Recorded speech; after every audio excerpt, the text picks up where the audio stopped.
সকালবেলা যখন হাঁটতে বের হন উনি নিজেই একটা পর্যায়ে তার মধ্যে ওনার বক্তব্য অনুযায়ী অবচেতনভাবে উনি মনে করেন যে তার আরও অনেক দূর এগিয়ে যাওয়া দরকার। যেই ঘটনাটাকে কেন্দ্র করে বাংলাদেশের বিভিন্ন সোশ্যাল মিডিয়া এবং জাতীয় আন্তর্জাতিক গণমাধ্যমে কিছু ঘটনার বিষয়ে আলোচনা তৈরি হয়েছে। তো পুলিশের কাজ হচ্ছে মামলা তদন্ত করা এবং তদন্ত করে এটা আদালতে পেশ করা। তো যেহেতু ঘটনাটি জাতীয় আন্তর্জাতিকভাবে এক ধরনের আলোচনার মধ্যে এসছে, সেই হিসাবে আমাদের মনে হয়েছে আমরা এটা প্রাথমিক তদন্তের একটা পর্যায়ে ইনিশিয়াল পর্যায়ে কিছু কথা আপনাদের মাধ্যমে জানানো প্রয়োজন বিধায় আমরা এটা আসছি। মামলাটি এখনও তদন্তাধীন, মামলা এখনও পুরোপুরি ক্লোজ করা যায়নি। এই ঘটনায় কেন্দ্র করে প্রথমে একটা কমিটি গঠন করে দেওয়া হয়। মাননীয় কমিশনার ইনচার্জ যিনি আছেন এখন স্যার আমাদের মধ্যে, ইনি একটা কমিটি গঠন করে, সেখানে আমাকে আহ্বায়ক করা হয় এই মামলা তদন্তের ক্ষেত্রে। DC crime south, ADC crime south right now সে অ্যাবসেন্ট একটু, আর এসি ক্রাইম তাকে সদস্য করা হয়, 4 সদস্য বিশিষ্ট।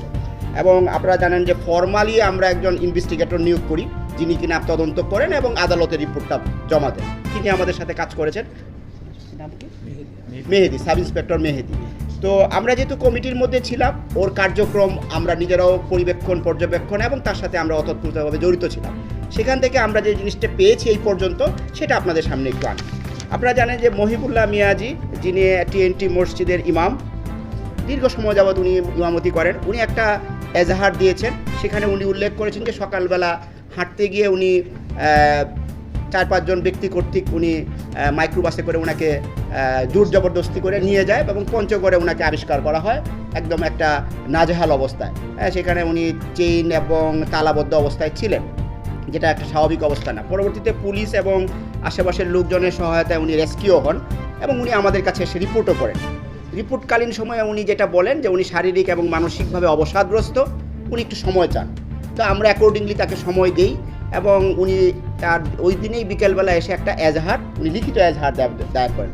সেখানে উনি যে সমস্ত ঘটনার অবতারণা করেছেন সেগুলি আপনারা কম বেশি জানেন, যেহেতু ওনাকে জোর জবরদস্তিভাবে অপহরণ, হত্যার উদ্দেশ্যে মারধর এবং বেসামাল অবস্থায় ফেলে যাওয়া এবং আরও কিছু ঘটনার কথা বলেছেন। তো সেগুলি আমরা আমলে নিয়েই তদন্ত শুরু করি।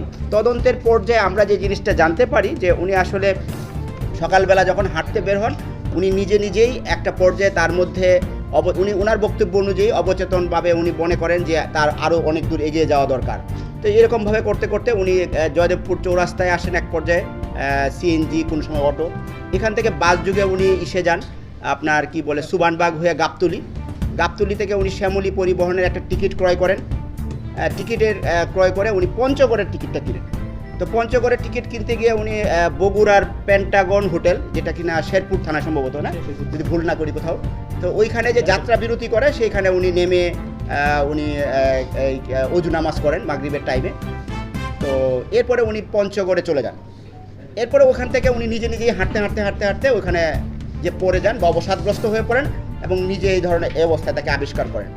তো এইটা আমরা তথ্য প্রযুক্তি সহায়তা এবং CCTV ফুটেজ এবং একই সাথে যেই শ্যামলী পরিবহন, যেই বাসে উনি গিয়েছেন সেই শ্যামলী পরিবহন কর্তৃপক্ষ এবং তার সাথে যে সমস্ত যাত্রীরা গমনাগমন করেছেন তাদের সাথে কথা বলে CCTV ফুটেজ বিশ্লেষণ করে এবং একই সাথে আপনারা জানেন যে এখন তথ্য প্রযুক্তির বদৌলতে অনেক কিছু চিহ্নিত করা যায়। এই সমস্ত কিছুর বিশ্লেষণ করে ওনার সামনে ওনাকে আমরা ডাকি। উনি যেহেতু ভিকটিম এবং বাদী, এখন ওনাকে আমরা ডেকে এই জিনিসগুলি ওনার সামনে আমরা পেশ করি। উনি প্রথম দিকে কিছুটা জড়সড় থাকলেও পরবর্তীতে উনি বিষয়গুলি কবুল করেন যে হ্যাঁ আমি এইভাবে গিয়েছি, যেই বর্ণনাটুকু আপনাদেরকে আমি দিয়েছি এটা ওনার মুখ থেকেই কিন্তু পাওয়া। আর আমরা যে প্রযুক্তির মাধ্যমে আমরা বলতে চেয়েছি যে আপনি যে বলছেন এজাহারে যে বক্তব্য যে আপনাকে নিয়ে গিয়েছে সেটার সত্যতা আমরা পাচ্ছি না। এই মোটামুটি এখন পর্যন্ত তদন্ত। এখন এই ঘটনায় এর পিছনে কারো ইন্ধন রয়েছে কিনা, কি অবজেক্টিভ ওনার মধ্যে রয়েছে, আরও কারো জড়িত রয়েছে কিনা, এটি এখনও আমরা স্পষ্ট করতে পারিনি, কারণ এটা too early two actually make this conclusion. So আমরা চেষ্টা করছি যে পুরো বিষয়টা খতিয়ে দেখে ওনার বক্তব্যটা কতটুকু সঠিক। উনি বারবারই একটা কথা বলছিলেন যে উনি শারীরিক অক্ষমতাকে দায়ী করেন, যে আমার শারীরিক কিছু সমস্যার কারণে, মানসিক কিছু সমস্যার কারণে আমি এই ঘটনাটা করেছি।